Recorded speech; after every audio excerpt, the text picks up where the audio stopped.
নমো নারায়ণ নমো নারায়ণ নারায়ণ নমো নারায়ণ হরি বল। নমো নারায়ণ নারায়ণ নমো নারায়ণ নমো নারায়ণ নমো নারায়ণ নমো নারায়ণ নমো নারায়ণ নমো নারায়ণ নমো নারায়ণ নারায়ণ নমো নারায়ণ হরি বল হরি বল। নমো নারায়ণ নারায়ণ নমো নারায়ণ। এই জগতে ভক্তি যার গোবিন্দ তার, তাই না? ভক্তি ছাড়া অনুরাগ ছাড়া কখনো কি তাকে পাওয়া যায়? मीरा कहे बिना प्रेम से नहीं मिले नंदलाला। প্রেম ছাড়া অনুরাগ ছাড়া কখনো সেই পুণ্য ধন পাওয়া যায় না।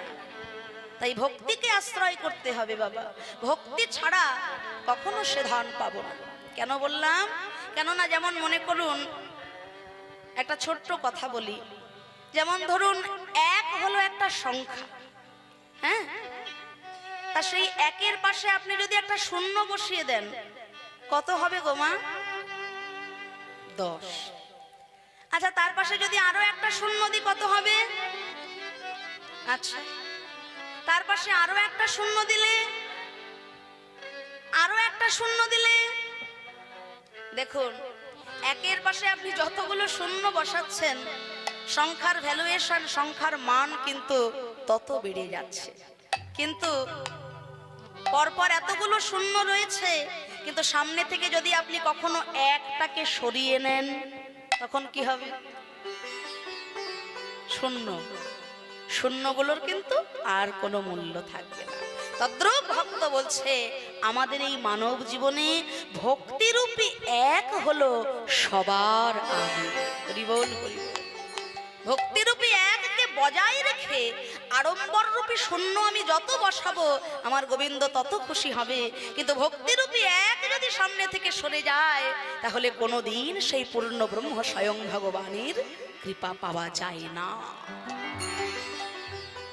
এ জগতে যিনি গোবিন্দ চরণে দিতে জানেন তিনি পান। ভগবান সব সহ্য করে বাবা, কিন্তু দুটি জিনিস তিনি কখনো সহ্য করতে পারেন না। একটি কারণ না, যদি কোনোদিনও ভগবান ভক্তের নয়নে প্রেম মাখা অশ্রু দর্শন করেন সেই ভক্তকে ভগবান চির আপন করে নেন আর দূরে রাখেন না। আর যদি কোনোদিনও ভগবান ভক্তের অন্তরে অহংকারের ছোঁয়া দেখেন, দর্পহারী মধুসূদন ভক্তের সেই দর্প অহংকার নিজ করে তিনি চূর্ণ বিচূর্ণ করে দেন। তাই তো তিনি দর্পহারী মধুসূদন, তাই না? তিনি নিজের ভক্তের অহংকারও কখনো রাখেন না। কেন না, ভগবানের বাস হলো ভক্তের হৃদয়ে, ভক্তের অন্তর মাঝে। সেখানে যদি অহংকার থাকে, কালিমা থাকে, সেখানে কি ভগবান থাকে গো? হ্যাঁ, একদিন অর্জুনের মনে অহংকার হয়েছিল মা। অর্জুন মনে মনে চিন্তা করেছিলেন যে যিনি বিশ্ব ব্রহ্মাণ্ডের অধীশ্বর, ঈশ্বর পরম কৃষ্ণ সচ্চিদানন্দ বিগ্রহ, অনাদি আদি গোবিন্দ সর্ব কারণে কারণম, যিনি কৃষ্ণ ভগবান, পূর্ণ ব্রহ্ম ভগবান, তিনি কিনা আমার রথের সারথি। হরি বল। যিনি স্বয়ং ভগবান তিনি আমার রথের সারথি, আর কারোর নয়। তিনি আমার রথ চালান, আমি বসে থাকি, তিনি আমার রথের সারথি। তাহলে নিশ্চয়ই এই বিশ্ব চরাচরে আমার থেকে বড় ভক্ত আর কেউ নাই। হরি বল। অন্তর্যামী শ্রী গোবিন্দ আমার অন্তরে অন্তরে বুঝতে পারলেন অর্জুনের মনের কথা। তাই আজকে ভগবান আমার অর্জুনের কাছে এসে বলছে, অর্জুন চলো চলো, আজকে আমার মনে একটি বাসনা, মর্তধামে আমার এক ভক্তের বাড়িতে আজকে তোমাকে আমি নিয়ে যাব। অর্জুন বলছে দয়াময় এ তো ভালো কথা, তোমার ভক্তের বাড়িতে যাব, তোমার ভক্তকে দেখতে খুব আনন্দের ব্যাপার। ভগবান বলছেন দেখো অর্জুন, একটা কথা মানতে হবে। কথাটা কি? না, আমি যদি ভগবান হয়ে যাই, তুমি যদি অর্জুন হয়ে যাও, আমি যদি কৃষ্ণ হয়ে যাই, তাহলে তো সেই ভক্তকে পরীক্ষা আমি করতে পারবো না। হ্যাঁ, তাই আমি হব একজন বৃদ্ধ ব্রাহ্মণ, আর তুমি হবে আমার অষ্টম বর্ষীয় বালক। তুমি হবে আমার ছেলে, আমি হব তোমার বাবা। হ্যাঁ, এইভাবে পিতা পুত্রের রূপ ধারণ করে আজকে আমরা মর্তধামে এক রাজার বাড়িতে যাব। তিনি হলেন ময়ূরধ্বজ রাজা। তাই গৌর হরি বল বল ভক্তবৎসল ভগবান আমার অর্জুনকে সঙ্গে নিয়ে ছুটতে ছুটতে সেই ভক্তের বাড়িতে যাচ্ছে। ভগবান নিজে সাজলেন একজন বৃদ্ধ ব্রাহ্মণ, আর অর্জুনকে সাজালেন তার অষ্টম বর্ষীয় বালক। পিতা পুত্র সেজে স্বয়ং ভগবান ছুটতে ছুটতে যাচ্ছেন ময়ূরধ্বজ রাজার বাড়িতে। নম নারায়ণ নম নারায়ণ নারায়ণ নম নারায়ণ। হরি বল। নমো নারায়ণ নারায়ণ নমো নারায়ণ নমো নারায়ণ নমো নারায়ণ নমো নারায়ণ নমো নারায়ণ নম নারায়ণ নম নারায়ণ নারায়ণ নম নারায়ণ। হরি বল হরি বল। নমো নারায়ণ নমো নারায়ণ নারায়ণ পরা খরা নারায়ণ পরা বেদা নারায়ণ পরা গতি নারায়ণ পরা মুক্তি। হরি বল হরি বল।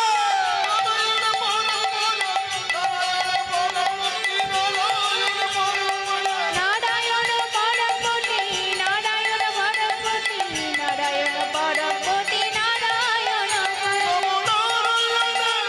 নমো নারায়ণ নমো নারায়ণ নমো নারায়ণ নমো নারায়ণ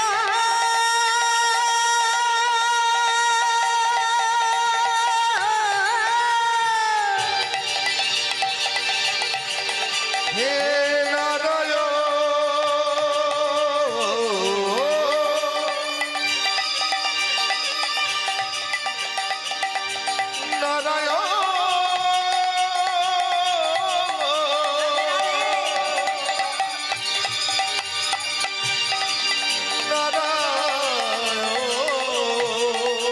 তাই গৌর হরি বল হরি বল হরি বল।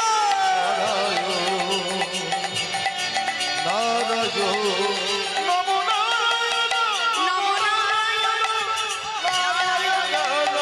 নমো নারায়ণ নম নারায়ণ নারায়ণ নারায়ণ নম নারায়ণ নারায়ণ নমো নারায়ণ নারায়ণ নমো নারায়ণ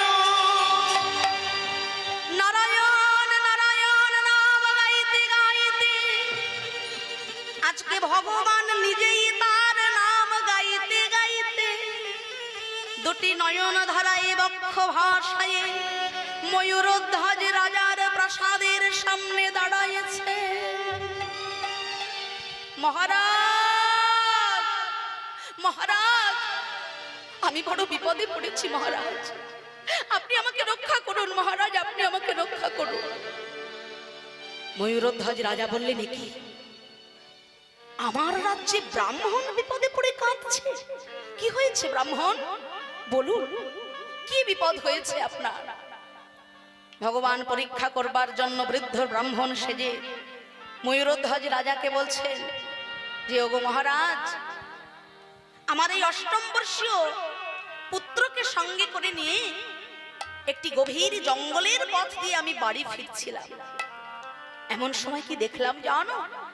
এমন সময় দেখতে পেলাম যে একটি বাঘ ছুটে আসছে আমাদের দিকে ভক্ষণ করবে বলে। আমাদের ভয়ে ভীত হয়ে আমি সেই বাঘের কাছে হাত জোড় করে বললাম, ওগো ব্যাঘ্র, যদি ভক্ষণ করতে হয় তবে তুমি আমাকে খেয়ে নাও, কিন্তু আমার এই ছোট্ট ছেলেটাকে তুমি মেরে ফেলো না, আমার এই ছোট্ট ছেলেটাকে তুমি ভক্ষণ করো না। তখন সেই বাঘ দৈবক্রমে কথা বলতে পারে। সেই বাঘ কি বলল জানো?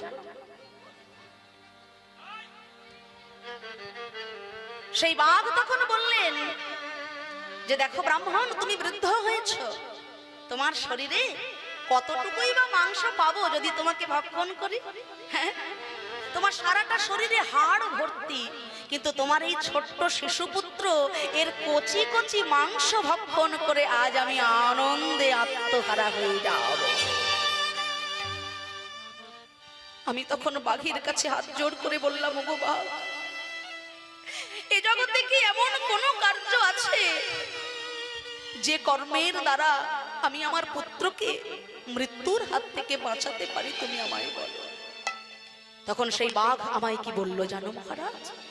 সেই বাঘ আমাকে বললেন, এই দেশের যিনি মহারাজ তার অর্ধ অঙ্গ কেটে যদি আমাকে ভক্ষণ করতে দেওয়া যায়। হরি বল, হরি বল। এই দেশের যিনি রাজা তার অর্ধ অঙ্গ, মানে তার শুধু বাম অঙ্গ, দক্ষিণ অঙ্গ নয়, তার শুধু বাম অঙ্গটা কেটে যদি আমাকে ভক্ষণ করতে দিতে পারো তবে আমি তোমার শিশুপুত্রকে মুক্তি দান করব। তা সেই কারণে আজকে আমি ছুটতে ছুটতে এসেছি মহারাজ। এ কার্য তো আপনার দ্বারা সম্ভব নয়, আজকে আমার শিশুপুত্রের প্রাণ চলে যাবে, তাই শেষবারের মতো আমি সে কথা আপনাকে জানাতে এসেছি মহারাজ। ময়ূরধ্বজ রাজা বললেন যে দেখুন ব্রাহ্মণ, আমি জানি না আমি কি এমন সুকর্ম করেছিলাম জীবনে যার জন্য আমার অর্ধেকটা অঙ্গ ব্রাহ্মণের সেবায় লাগবে। হরি বল, হরি বল। ব্রাহ্মণের সেবায় অর্ধ অঙ্গ লাগবে মানে কৃষ্ণের সেবায় আমার অঙ্গ লাগবে। জানি না আমি কোন সুকর্ম করেছিলাম যার জন্য অর্ধ অঙ্গ কৃষ্ণ সেবায় লাগবে, ব্রাহ্মণ সেবায় লাগবে।